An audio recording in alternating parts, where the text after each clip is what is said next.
Hi friends, welcome back to Faith and Arrow Homestead. My name is Jaylee and I am really excited to film this video. I am filming it in my homesteading room, which is where I have my seed starting set up because I just want to be in here. I am so ready to start my seeds. I've got everything I need right here and I feel like Kristen Bell from that Carvana commercial where she's like, "We hold."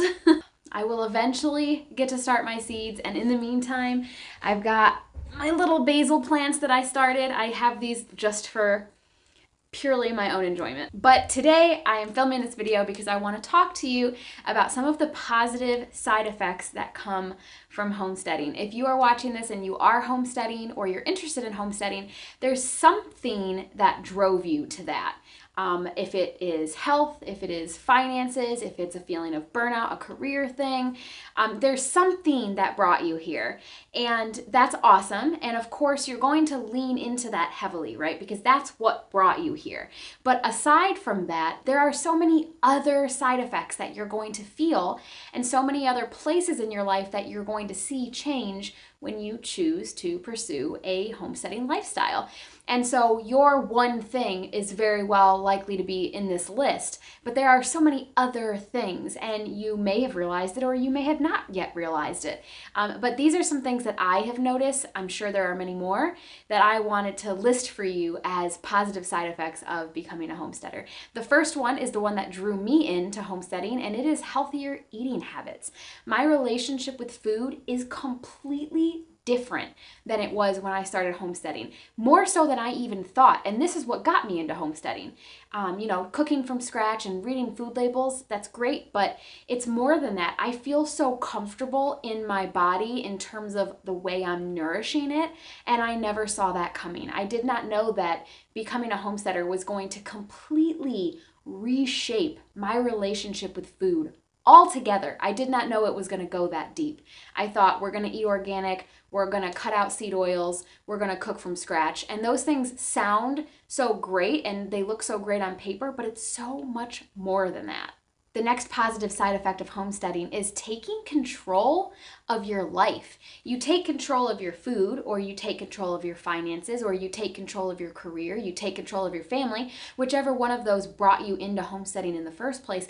All of the rest of them come with it. If you're taking control of one thing, you're just naturally going to start seeking control in the other places in your life as well. Your marriage, perhaps, if there were a lot of worldly influences in your marriage and you start taking control of your food, you're going to start becoming more sensitive to the other places in your life that you need to take control. Your kids, their education, their health, so many different facets of your life that maybe you didn't even realize. Your home and the clutter and all of these things, you start to take responsibility and take control. And that's just a side effect of becoming a homesteader. It just comes with the territory. The next one goes right along with that, taking care of your family.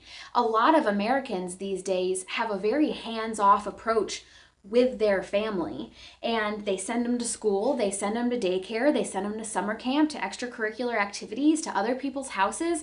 There's not this sense of togetherness, camaraderie, we're in this together, teamwork, that is being lost in our families. And so if you got into homesteading because of your job and you wanted to find a way to work from home, or if it's the food, the family is going to come right with it. You're going to start to realize, oh, I'm neglecting this portion of my life.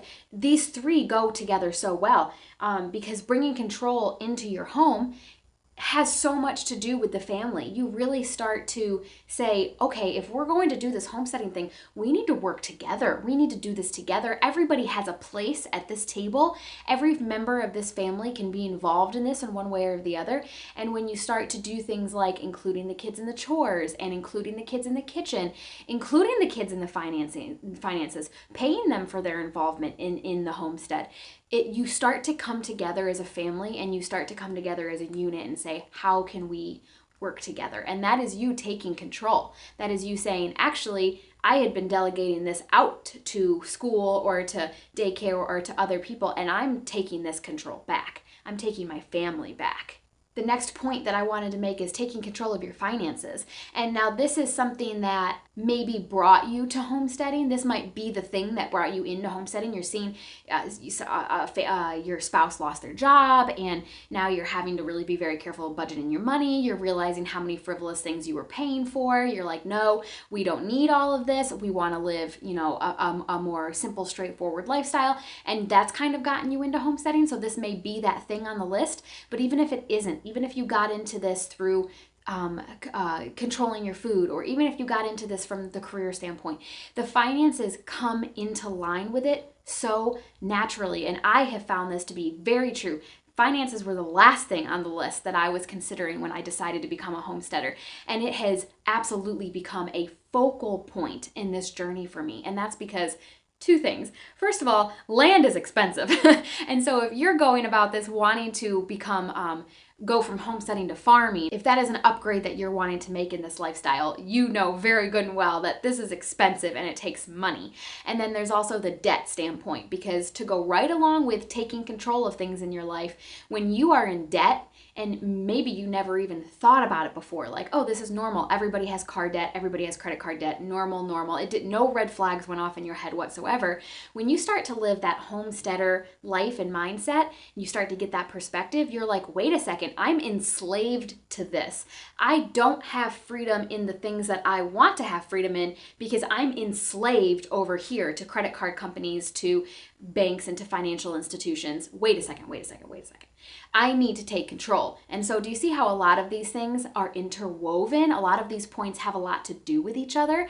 That's the whole point of this video. That's how the homesteading lifestyle brings about other positive side effects that maybe you didn't even anticipate when you got into this. And the finances have been really big for me. I'm on my debt journey, my debt-free journey, trying to pay off debt, get rid of things, offloading things that I thought I needed that I really don't. And it has totally changed my perspective on spending money. Because if I want the garden infrastructure, if I want to be able to afford the proper fencing for animals, if I want to afford more land, I have to budget my money more carefully, and I can't spend it on going out to eat and getting my nails done, doing this or that. And please, wherever your priorities are, I'm not passing judgment. I can only speak from my own experience, but new cars, whatever the case may be, gadgets, electronics, for me, all of that has taken a back seat. And my priority is getting debt-free so that I can pursue these bigger, costly things that I want, like the gardens and the land and the animals and things like that. So the finances are a side effect of becoming a homesteader that I find just very hard to ignore.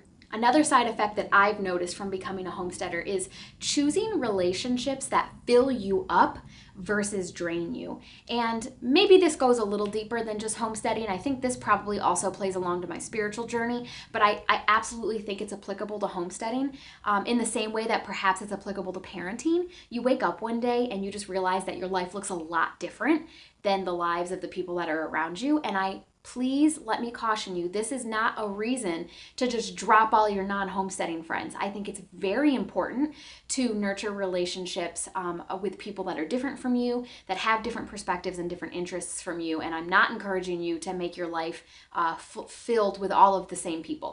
That's not necessarily what I'm saying. But I am saying that there's this outlying group of people that not only do their lives look different than yours, but they are not supportive of your life choices. And those people are the ones that I have filtered out of my life. The ones who not only are they not going to see eye to eye, but they're going to try to talk you out of your life choices, out of the land, the farm, the debt-free living, the scratch eating. I've had so many snide comments and conversations with people where they don't understand why I won't eat the French fries, or why I won't go out to that restaurant where I know I can't eat anything, or they're offended when I want to bring my own food to gatherings. And I'm like, sorry guys, I don't know why this bothers you so much, and I don't know why you won't just let me. I'm not saying anything against you or what you're doing. Please keep doing what you're doing. That's fine. These are my choices, and I don't know why you're giving me such a hard time about them. And so, again, personal experience, I've had some of this, and I've had to let some people go gently. Our values are not aligning. and I'm no longer enjoying my time with you. It's very draining. I'm finding it to be toxic, whatever those conversations look like, and I've let some people go. And I find that this is a side effect of homesteading as well as my spiritual journey, where I just have to kind of guard my peace. And if there are people in my life who are just going to be blatantly non-supportive and even ridicule what I'm doing, sorry, you gotta go. And so I find that to be, in my mind, a positive side effect from homesteading, because I find that those people were never really on my team in the first place. It doesn't matter what I do or what direction my life went, there was going to be some issue somewhere. It's not the homesteading, it's the relationship. Another positive side effect of homesteading is living a life that is slower and more intentional. And this is absolutely a side effect of homesteading, because you cannot make seeds grow faster. You cannot make animals grow up faster. You cannot make chickens lay eggs faster. There is absolutely an element in homesteading of slowing down and letting nature do what it's going to do and letting the world around you unfold as it will, without this pressure and this fast-paced hamster wheel mindset. You slow down and you say, actually, I'm fine letting my bread rise on the counter for 16 hours. I'm fine letting this ferment overnight. I'm fine waiting 6 months to eat strawberries again. I'm fine. You slow down. And then the other part of this is living more intentionally, because when you homestead, this stuff does not just fall in your lap. You have to be very intentional about what you decide to pursue. If you decide you want backyard chickens, you are intentionally choosing to have living creatures that you now need to care for and keep a careful eye on and nurture, so that they can provide for you what you're supposed to be getting out of them. With gardens, you have to be intentional about what you plant, caring for it, harvesting it, putting up what you harvest. Cooking from scratch, you have to be very intentional about learning new kitchen skills, and then deciding every day what it is you're going to eat. I wake up every single day intentional about what I'm going to feed Tom and I.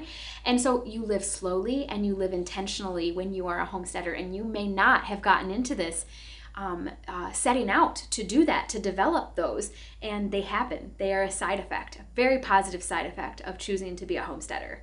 The very last one that I wanted to talk about in this video is choosing not to be blind to the pitfalls that steal our joy and our peace in our modern day lives. Because like I just said from the last point, being living slow and intentionally, we are surrounded by the rat race. We are surrounded by fast-paced, instant gratification, very much a consumer society, and very selfish and individualized. And these are all things that can steal our peace and our joy. And as you become a homesteader, whether you set out to do this or not, you really start to become aware of a lot of these pitfalls. You start to kind of sidestep and dodge some of these things that otherwise would have stolen your peace and joy. A great example of this for me, and this is just personal, maybe this example won't apply to everybody. I have always, everybody knows that I have really bad road rage. I have the hardest time when I'm on the road. I'm a good driver and I follow the road rules and all of those things, but do we have to go 5 miles under the speed limit in the left lane? Do we have to do it? I hate when people turn without turn signals. I cannot stand it. And surprisingly, and you would not think that this would be related to homesteading, but since I've started pursuing the slower intentional living, and again, maybe this ties into the spiritual journey as well, but I don't care so much about those things anymore. Oftentimes when I leave my house, and I don't have kids, so let's be real here, but oftentimes when I leave the house, I'm not in a hurry. I have this, that, or the other errand to run, and I am at peace. I have peace. I am protecting my peace, and I'm no longer letting, commonplace road mishaps disrupt that peace in me anymore. I'm fine. If we're going 5 miles under the speed limit, we're going 5 miles under the speed limit. I'm not gonna ride you. I'm not gonna honk my horn at you. I'm not going to sit in my seat and fume because you're in my way. It's fine. It is truly fine. And I feel that way about when I spill things. If I spill something in the kitchen, I laugh. It's fine. I used to be I used to let those things cause a bad day. If I stubbed my toe and then I spilled my glass of water and then I was 5 minutes late to work, done. My day was ruined. I'm like, oh, we're gonna have one of those days where everything goes wrong, are we? And that's just not inside of me anymore. Since becoming a homesteader, I'm just very, it's all gonna be okay. What am I racing towards? What am I racing towards? Why am I so anxious on the inside? I'm vibrating. Why am I letting things that truly don't matter in any sort of long run upset my peace? Why am I doing that? And so let me just put in the caveat that, do I still have bad days? Yes. Do I still get frustrated? Do I still get upset about things? Do I still get mad? Yeah, but so much less frequently. And that's why I'm ending this video with this point, because it's a big one. I am at peace. I feel peace. I have peace and joy on the inside. And I very intentionally try to protect that by doing all of these other things. This entire list that I've just given you, positive side effects to homesteading that at the end of the day protect my peace. And that has been probably the biggest side effect that I've noticed from homesteading. Did I go into homesteading expecting to develop this internal peace that I protect? No. No. I was reading food labels and was tired of feeling like crap and wanted to eat better. That's literally why I got into homesteading, and I like plants. And here I am on the other side of, well, not on the other side, because it's not a destination, it's always a journey, but on the other side of a year of pursuing this, and I can see so many side effects that have come from being a homesteader. So I don't know, I feel like I'm very in my feels this month. February has been just very reflective for me, and I've had a lot of things happen. A lot of changes have been coming, and I am just so at peace with it. I'm so excited to see what 2024 is going to continue to bring, because it's already brought a lot and it's only February. And so if you are watching this and you are thinking about homesteading, if you just got started homesteading, I challenge you to open yourself up to the other possible changes that come from pursuing this lifestyle outside of just the career or the food or having the animals or whatever it was that got you into homesteading. There's so much more to it than that. Dig deeper and see what value you can really find in this journey. So thank you so much. If you've not subscribed and you liked this super sappy video, please consider subscribing, and I can't wait to see you in my next video. Have faith and keep moving forward. Bye.